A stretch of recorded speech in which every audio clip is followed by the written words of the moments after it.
Tagad es iemācījos, kas ir būt nebināram, kas ir būt kvīram, tad tiešām atvērās pasaule. Tīpaši šis pasākums ir ļoti svarīgs.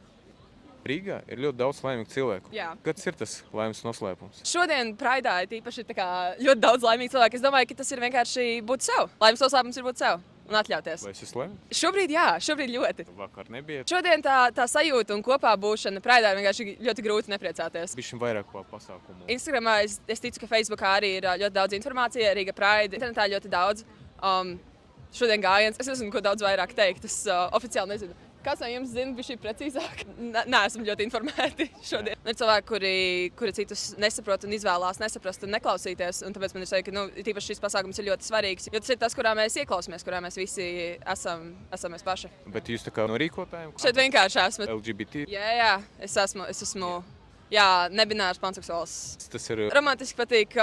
Pilnīgi visi uz dzimumu neskatos un sev dzimumu vienkārši nejūtu. no bērnības? No bērnības es nekad tā arī nesapratu tās dzimuma normas.